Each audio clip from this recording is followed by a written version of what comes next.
ये इनके दोस्तों के अरबों खरबों के इन्होंने कर्जे माफ कर दिए अपने दोस्तों के। ये किसानों के कर्जे माफ नहीं करते, ये स्टूडेंट्स के कर्जे माफ नहीं करते। इन्होंने अपने अरबपति खरबपति दोस्तों के कर्जे करोड़ों करोड़ों करोड़ों के लाखों करोड़ों के कर्जे माफ कर दिए। इनका एक दोस्त है, उसने 87,000 करोड़ रुपए का कर्जा ले रखा है, एक आदमी ने सारा माफ कर दिया।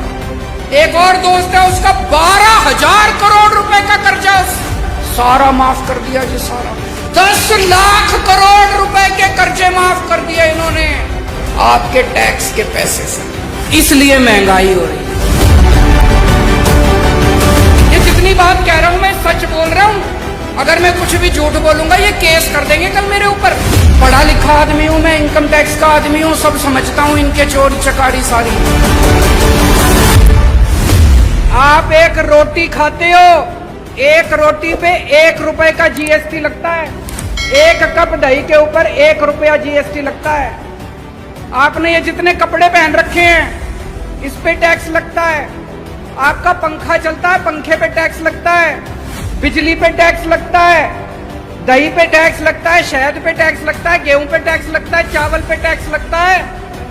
पिछले दिनों इन्होंने खाने पीने की सारी चीजों के ऊपर टैक्स लगा दिया। इतना टैक्स, इतना टैक्स। इस वजह से महंगाई हो रही है। बस सांस लेना ही बाकी है, चिंता ना करो, एक बारी और आ गए तो उस पे भी लग जाएगा टैक्स। कोई दूर दूर तक सरकारी काम दिखाई नहीं देता, तो ये अरबों खरबों रुपया जा कहाँ रहा है? ये जा रहा है इनके दोस्तों की जेब में। मैं आज लिस्ट लेके आया हूं, ये इनके दोस्तों के अरबों खरबों के इन्होंने कर्जे माफ कर दिए अपने दोस्तों के। इनके कई दोस्त हैं, उन्होंने बैंकों से कर्जे ले रखे हैं। किसी ने 5,000 करोड़, किसी ने 10,000 करोड़।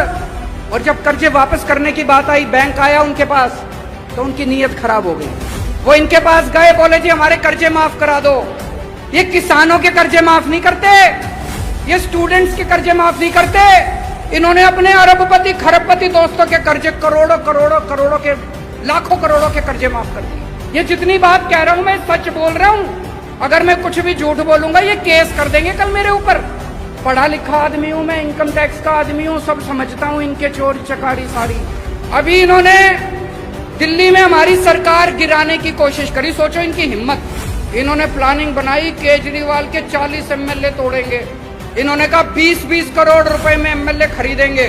पर भाई साहब हमारे सारे ईमानदार आदमी हैं, अच्छे लोग हैं, शरीफ लोग हैं, सबने आके मेरे को बता दिया 40 एमएलए तोड़ने थे इनको। 20-20 करोड़ के हिसाब से 800 करोड़ रुपए लेके आए थे ये। 800 करोड़ रुपए बताओ जी कहां से आए 800 करोड़ रुपए? इन्होंने मध्य प्रदेश में सरकार तोड़ी, इन्होंने कर्नाटक में सरकार तोड़ी, इन्होंने गोवा में सरकार तोड़ी, इन्होंने असम में सरकार तोड़ी। 277 एमएलए खरीद चुके अभी तक ये। 277 20-20 करोड़ रुपए के हिसाब से भी लगा लो, 6,000 करोड़ रुपए इन्होंने एमएलए खरीदने में लगा दिए। ये पैसा कहां से आया जी? ये आपके टैक्स का पैसा है, ये जीएसटी का पैसा है, ये दूध दही के ऊपर टैक्स का पैसा है। इसलिए महंगाई हो रही है भाई साहब, इसलिए समझ के जाना।